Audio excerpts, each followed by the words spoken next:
Pues en este armado de la reforma judicial y de la elección de jueces, magistrados y ministros que ha hecho el régimen, hicieron 3 comités para evaluar a los aspirantes a candidatos. Usted quiere ser juez, magistrado o ministro, primero tiene que presentar los documentos y un comité, o mejor dicho, entre 3 comités evalúan si usted puede ser candidato. Un comité es del Poder Legislativo, o sea, lo controla Morena. Un comité es del Poder Ejecutivo, o sea, lo controla Morena.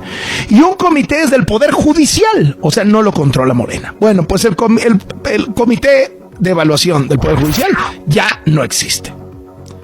Renunciaron anoche Luis Enrique Pereda, Wilfrido Castañón, Emma Mesa Fonseca, Mónica González Contró y María Emilia Molina. Los 5 integrantes entregaron una carta a la Suprema Corte en donde dicen es imposible jurídicamente continuar con el proceso, es inviable la tarea constitucional que nos han encomendado. ¿Por qué? Pues porque tienen todo el boicot del aparato, ¿no? Y ya están bajo amenaza del Tribunal Electoral de que los van a meter al bote. El Tribunal Electoral que ya se siente Suprema Corte, ¿no? Pues ya se le fue encima y demás. Entonces hoy la presidenta Sheinbaum se burló de esto de renuncia. Y entonces, ¿qué hizo el Tribunal Electoral, que se cree Suprema Corte? Decirle, bueno, pues entonces ese comité del Poder Judicial, que era el único que no lo controla Morena, pasa al Senado. O sea, ya lo controla Morena. Y los 3,000 aspirantes que se inscribieron ante el Poder Judicial, que lo sorteen en una tómbola esta misma semana. La presidenta burlándose. Escucha.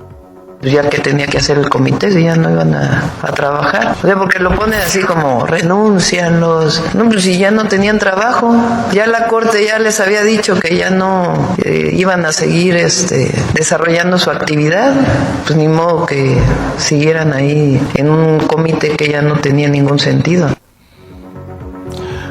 No es tan exacto lo que dice la presidenta. En realidad había una suspensión judicial, ¿no? Un amparo, ¿no? Y entonces el amparo decía, oigan, para salvaguardar los derechos de los jueces, no avancen en esto hasta que la Suprema Corte resuelva, ¿no? Pero bueno, pues están enfrascados en esta disputa partidista. Ya tomaron el Poder Judicial, ha tomado. Es autoritario, profundamente autoritario. ¿Es una farsa la elección de jueces? Es una farsa la elección de jueces, ¿no? Van a quedar los que Morena quiere que queden. Tengo en la línea a Luis Enrique Pereda Trejo. Él fue uno de los 5 integrantes del Comité de Evaluación del Poder Judicial para la elección de jueces, magistrados y ministros. Usted recordará que como parte de la reforma que hizo Morena, dijo va a haber 3 comités de evaluación que van a decidir quién es apto para ser candidato a juez, magistrado o ministro. Uno venía del Poder Legislativo, controlado por Morena. Otro venía del Poder Ejecutivo, controlado por Morena. Y el único que no controlaba Morena era el del Poder Judicial. ¿Qué pasó? Que el único que le hacía caso a las suspensiones, los amparos y demás, era el del Poder Judicial. No, pues imagínese, pues el del Poder Judicial. Y mientras el Legislativo y el Ejecutivo mandaban a volar las resoluciones judiciales, pues este comité paró. Pero entonces se enfrentó con una bronca, porque por un lado le decían, oye, para, pero por otro lado el Tribunal Electoral incluso amenazaba a los integrantes del comité de evaluación, como Luis Enrique Pereda, con multas y denuncias hasta ante la fiscalía por parar, por acatar las suspensiones. Era la locura. Entonces dijeron, ahí se ven. Luis Enrique Pereda, gracias por tomarnos la llamada. Muy buenas tardes.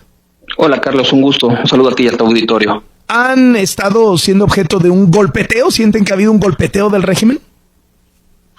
Mira, yo creo que todas las personas que han expresado su opinión respecto de que esta reforma constitucional es innecesaria, incoherente, inviable, mal negociada, mal impuesta, etcétera, hemos recibido críticas en distintos momentos. Pero como integrantes del comité, nosotros nos dedicamos a un trabajo técnico, jurídico, y lo intentamos hacer de la mejor manera posible, sin prestar oídos a críticas o cualquier tipo de expresión distinta a algo jurídico.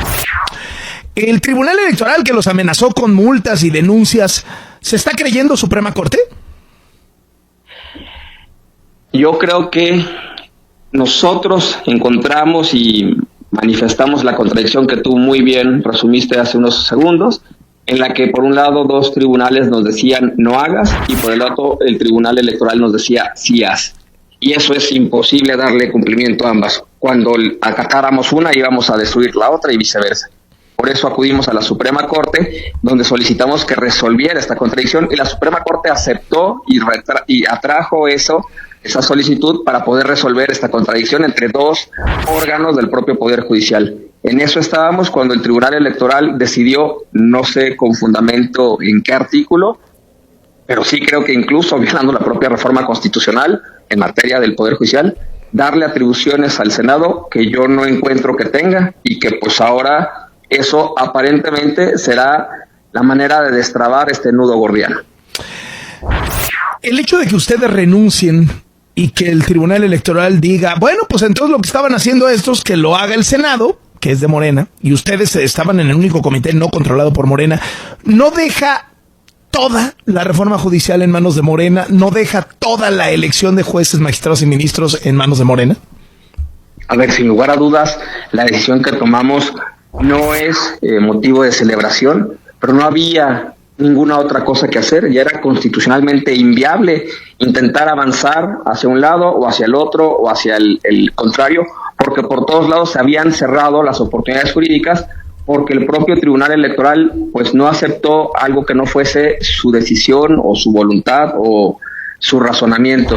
En ese sentido, aunque es cierto, la ya no existencia del Comité de Evaluación del Poder Judicial no es una buena noticia, aún siguen otras puertas abiertas. Alguien podrá ser más optimista o no en ese sentido, pero los amparos están ahí. Los procesos que controvertieron la reforma judicial siguen, y es parte de la situación que nos ha llevado ahora. Y además, como sabes, otro grupo de personas que se sintieron afectadas por la reforma judicial iniciaron un proceso ante la Comisión Interamericana que también sigue. No es que lo único que quedaba para intentar hacer una mejor reforma judicial fuese el comité, que ya no es más. ¿Te quedas, Luis Enrique Pereda, con la impresión de que pues ya con todo esto, esta elección de jueces es una gran simulación? Me quedo con la impresión de que esta reforma judicial, para llevar a jueces, magistrados y ministros a ser electos a través del voto popular, es un gran error. Lo fue en el minuto uno, así se dijo, así se comentó en los foros de académicos, de empresarios, que la propia Cámara también convocó, y nunca hubo escuchar, nunca hubo un ánimo de entender razones. Se dijo internacionalmente, la relatora de la ONU para la independencia de jueces y abogados así lo dijo, universidades, centros de pensamiento extranjeros y nacionales lo dijeron. Desde un principio, en mi opinión, esta reforma no es lo mejor para México, y haberla hecho a contrapelo, mal, sin diagnóstico, y esto no lo digo yo, eso es algo que se dijo en la Comisión Interamericana, sin diagnóstico y sin presupuesto, y de nuevo no lo digo yo, el INE ha pedido reiteradamente 13,000 millones de pesos que no ha obtenido, y entonces por eso va a utilizar material reciclado para tratar de ahorrar. En fin, esto empezó mal, se está llevando mal y va a terminar peor. Luis Enrique Pereda, muchas gracias por estos minutos para W Radio. Muy buenas tardes. Gracias, Carlos. Hasta luego. Hasta luego, uno de los integrantes del Comité de Evaluación del Poder Judicial que renunció.